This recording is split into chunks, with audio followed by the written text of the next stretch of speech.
ओम नमः शिवाय। श्री शिवाय नमस्तुभ्यम। आप सभी से भक्तों का हमारे चैनल पर हार्दिक स्वागत है। आज का यह पावन दिन भगवान भोलेनाथ को समर्पित है। सोमवार का व्रत और भगवान शिव की आराधना सनातन धर्म में अत्यंत पुण्यदायी मानी गई है। ऐसी मान्यता है कि जो श्रद्धा और विश्वास के साथ सोमवार का व्रत करता है, भगवान शिव उसकी सभी मनोकामनाएं पूर्ण करते हैं, उसके जीवन के कष्ट दूर होते हैं और सुख शांति समृद्धि का आशीर्वाद मिलता है। यदि आपने आज सोमवार का व्रत रखा है तो ये अत्यंत शुभ है, और यदि किसी कारणवश व्रत नहीं रख पाए तो भी चिंता की कोई बात नहीं, क्योंकि भगवान शिव अपने भक्तों की सच्ची श्रद्धा और भक्ति से प्रसन्न होते हैं। सोमवार व्रत की कथा का श्रवण भी उतना ही पुण्यदायी माना गया है। कहा जाता है कि श्रद्धा पूर्वक इस कथा को सुनने मात्र से भगवान भोलेनाथ और माता पार्वती की विशेष कृपा प्राप्त होती है तथा जीवन के अनेक संकट दूर होने लगते हैं। तो आइए बिना किसी देरी के पूरी श्रद्धा, विश्वास और भक्ति के साथ कथा सुनते हैं। पवित्र सोमवार व्रत कथा। प्राचीन काल की बात है। एक सुंदर और समृद्ध नगर में एक अत्यंत धनवान वैश्य रहता था।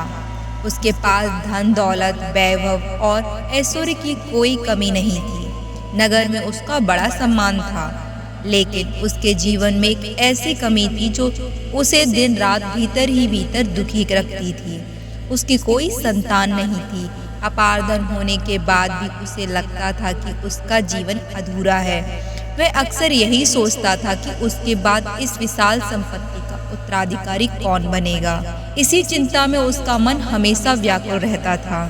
वह वैसे भगवान शिव का परम भक्त था। प्रत्येक सोमवार वह पूरे विधि विधान से व्रत रखता, प्रातः स्नान करके शिवलिंग का जलाभिषेक करता, बेलपत्र, धतूरा, आक और पुष्प अर्पित करता तथा पूरे दिन भगवान शिव के नाम का स्मरण करता।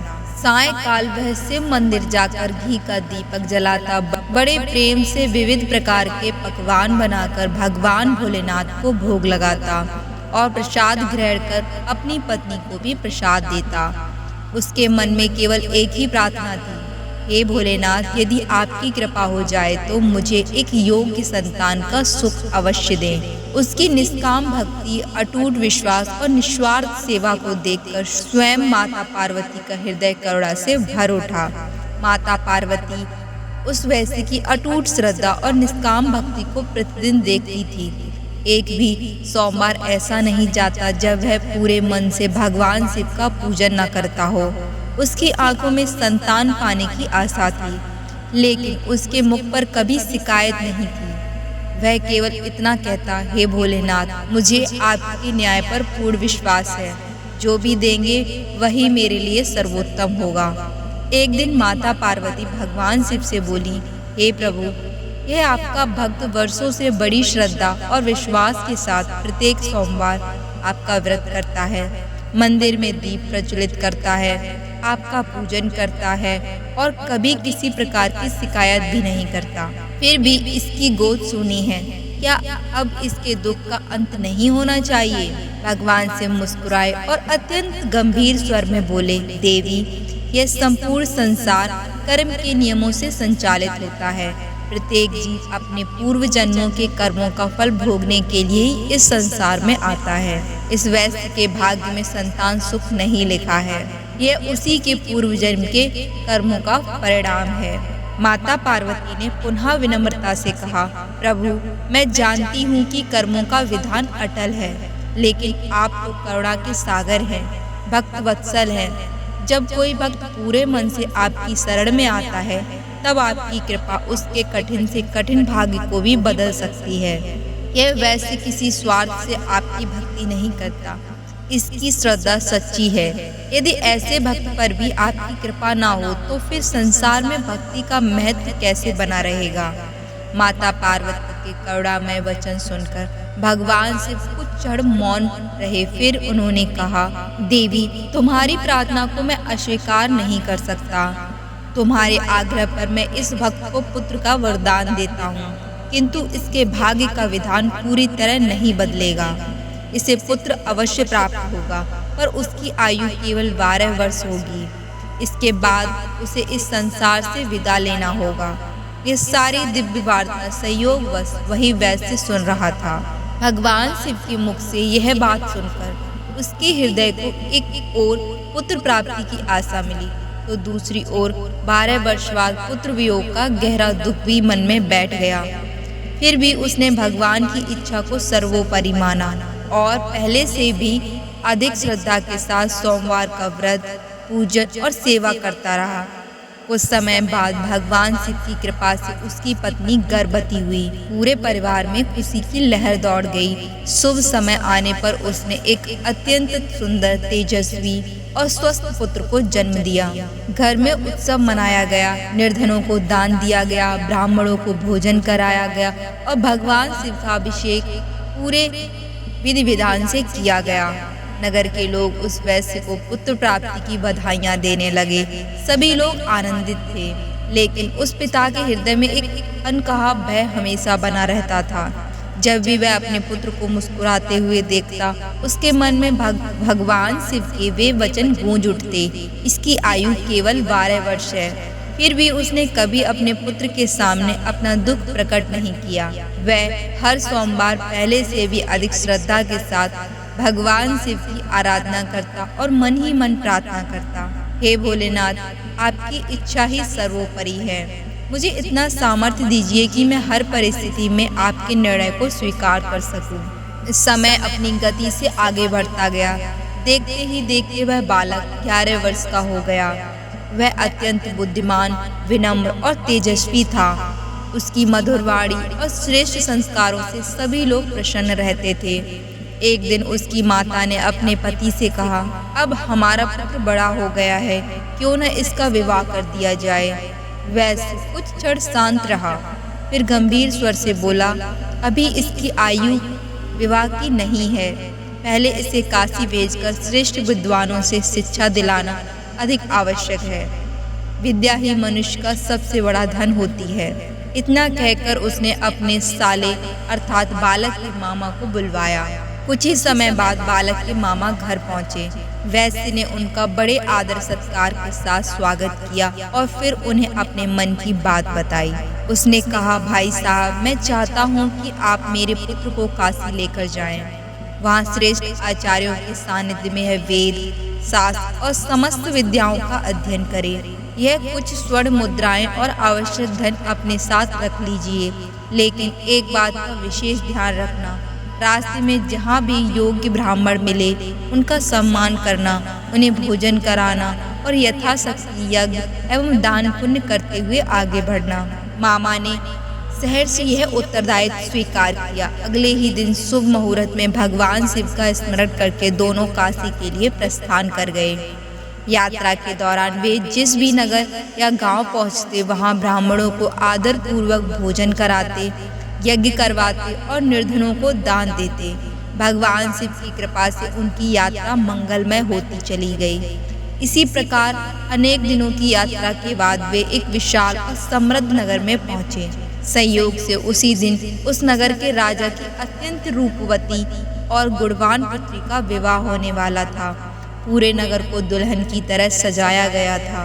गलियां फूलों से महक रही थीं, बाजे बज रहे थे और चारों ओर उत्सव का वातावरण था। लेकिन उस महल के भीतर एक बड़ी चिंता छिपी हुई थी। जिस राजकुमार के साथ राजकुमारी का विवाह निश्चित हुआ है, वह एक आंख से काना है। राजा को भय था कि यदि यह बात विवाह के समय प्रकट हो गई तो कहीं अपमान न हो जाए। इसी चिंता के बीच राजा की दृष्टि उस तेजस्वी वैश्य पुत्र पर पड़ी जो अपने मामा के साथ नगर में आया था। उसका तेज, उसका स्वरूप, उसका रूप और उसका व्यक्तित्व देखकर राजा के मन में एक योजना आई। राजा स्वयं विनम्रता के साथ बालक के मामा के पास पहुंचा और बोला, हे सज्जन, मैं आपसे एक विनती करना चाहता हूँ। यदि आप कुछ समय के लिए अपने भांजे को मुझे दे दें तो मेरी बड़ी लाज बच जाएगी। विवाह की सारी रस्में पूरी होते ही मैं इसे सम्मान पूर्वक आपको लौटा दूंगा। इसके बदले आपको भरपूर धन और सम्मान भी दूंगा। मामा पहले तो असमंजस में पड़ गए, लेकिन राजा के बार बार आग्रह करने पर और यह सोचकर कि इससे किसी का भला हो जाएगा, उन्होंने अनुमति दे दी। इसके बाद वैश्य पुत्र को राजकुमार के वस्त्र पहनाकर दूल्हे के रूप में विवाह मंडप में ले जाया गया। विवाह की सभी रस्में वैदिक मंत्रों के साथ विधि पूर्वक संपन्न हुई। राजकुमारी ने उसी वैश्य पुत्र को अपना पति मानकर उसके साथ 7 फेरे ले लिए, लेकिन वैश्य पुत्र सत्यनिष्ठ और धर्मपरायण था। वह किसी को भी धोखे में नहीं रखना चाहता था। जब सिंदूरदान और अन्य रस्में पूरी हो गईं और विदाई का समय निकट आया, तब उसने चुपचाप राजकुमारी की साड़ी के आंचल पर एक संदेश लिख दिया। हे देवी, आज विधि के विधान से हमारा विवाह हुआ है, परंतु मैं एक साधारण वैश्य का पुत्र हूँ और विद्या प्राप्त करने के लिए काशी जा रहा हूँ। जिस राजकुमार के साथ तुम्हें विदा किया जाएगा वह तुम्हारा वास्तविक पति नहीं है। उचित समय आने पर सत्य स्वयं तुम्हारे सामने प्रकट होगा। इतना लेकर वह बिना किसी को कुछ बताए अपने मामा के साथ वहां से काशी की ओर प्रस्थान कर गए। उधर जब विदाई का समय आया और राजकुमारी ने अपने आंचल पर लिखा यह संदेश पढ़ा तो वह आश्चर्यचकित रह गई। उसने दृढ़ स्वर में अपने माता पिता से कहा, मैं उस व्यक्ति के साथ विदा नहीं हो सकती जिससे मेरा विवाह हुआ ही नहीं। मेरे वास्तविक पति तो वह वैश्य पुत्र है जिनके साथ मैंने अग्नि के समक्ष 7 फेरे लिए हैं। राजकुमारी की यह बात सुनकर पूरा राज दरबार स्तब्ध रह गया। राजा को सारी सच्चाई समझ आ गई।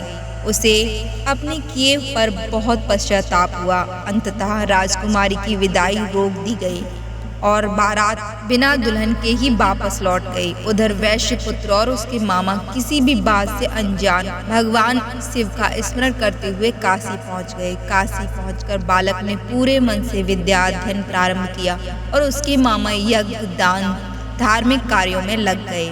समय धीरे धीरे बीतता गया और देखते ही देखते वह दिन भी आ पहुंचा जब वैश्य पुत्र की आयु ठीक 12 वर्ष पूर्ण होने वाली थी। समय अपनी गति से आगे बढ़ता रहा। काशी नगरी में रहकर बालक पूरे मन से शिक्षा प्राप्त करने लगा। उसके विनम्र स्वभाव, तेजस्वी बुद्धि और उत्तम संस्कारों से गुरुजन भी अत्यंत प्रसन्न रहते। उधर उसके मामा भी प्रतिदिन यज्ञ, दान और ब्राह्मण सेवा में लगे रहते। धीरे धीरे वह दिन आ पहुंचा जिसका भय उस वैश्य को वर्षों से भीतर ही भीतर सता रहा था। उस दिन एक विशेष यज्ञ का आयोजन किया गया। अनेक विद्वान ब्राह्मण वहां पधारे थे। वेद मंत्रों की मधुर ध्वनि से पूरा वातावरण भक्तिमय हो उठा था। इसी बीच उस बालक ने अपने मामा के पास आकर धीमे स्वर में कहा, मामा जी, आज न जाने क्यों मेरे शरीर में बहुत कमजोरी महसूस हो रही है। मेरा सिर भी भारी हो चुका है। यदि आप अनुमति दें तो मैं कुछ देर विश्राम कर लूं। मामा ने स्नेह पूर्वक उसके सिर पर हाथ फेरते हुए कहा, जाओ बेटा, आराम कर लो। यज्ञ समाप्त होने पर मैं स्वयं तुम्हें बुला लूंगा। बालक मुस्कुराया, भगवान शिव का स्मरण किया और पास के कक्ष में जाकर विश्राम करने लगा। कुछ समय बाद जब यज्ञ की एक महत्वपूर्ण आहुति का समय आया तब मामा उसे बुलाने के लिए भीतर गए, लेकिन जैसे ही उन्होंने कमरे में प्रवेश किया उनके पैरों तले जमीन खिसक गई। बालक निश्चल पड़ा था। उसके शरीर में कोई हलचल नहीं थी। मामा ने उसे बार बार पुकारा, बेटा उठो, देखो यज्ञ पूरा होने वाला है, लेकिन कोई उत्तर नहीं मिला। उन्होंने उसका हाथ पकड़कर देखा, शरीर शांत हो चुका था। यह देखकर मामा का हृदय फट पड़ा। उनकी आंखों से आंसुओं की धारा बहने लगी। वे जोर जोर से विलाप करना चाहते थे, लेकिन यज्ञ अधूरा छोड़ना भी धर्म के विरुद्ध था। उन्होंने अपने दुख को किसी तरह रोक लिया और भगवान शिव का स्मरण करते हुए मन ही मन प्रार्थना की, हे भोलेनाथ, यदि यह आपकी ही इच्छा है तो मुझे धैर्य प्रदान कीजिए। उन्होंने भारी मन से यज्ञ को पूर्ण कराया, सभी ब्राह्मणों को सम्मान पूर्वक भोजन कराया और दक्षिणा देकर विदा किया। जैसे ही यज्ञ संपन्न हुआ उनके धैर्य का बांध टूट गया। वे दौड़कर उस कक्ष में पहुंचे, अपने भांजे के निर्जीव शरीर को गले लगा लिया और फूट फूट कर रोने लगे।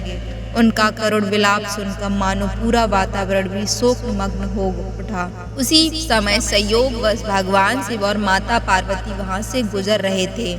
माता पार्वती के कानों में वह हृदय विदारक रुदन पहुंचा। उनका करुणामय हृदय द्रवित हो उठा। उन्होंने भगवान शिव से कहा, प्रभु, किसी का विलाप इतना पीड़ादायक है कि मेरा हृदय व्याकुल हो उठा। कृपया चलकर देखिए कौन इतना दुखी है। भगवान शिव माता पार्वती के साथ उस स्थान पर पहुंचे।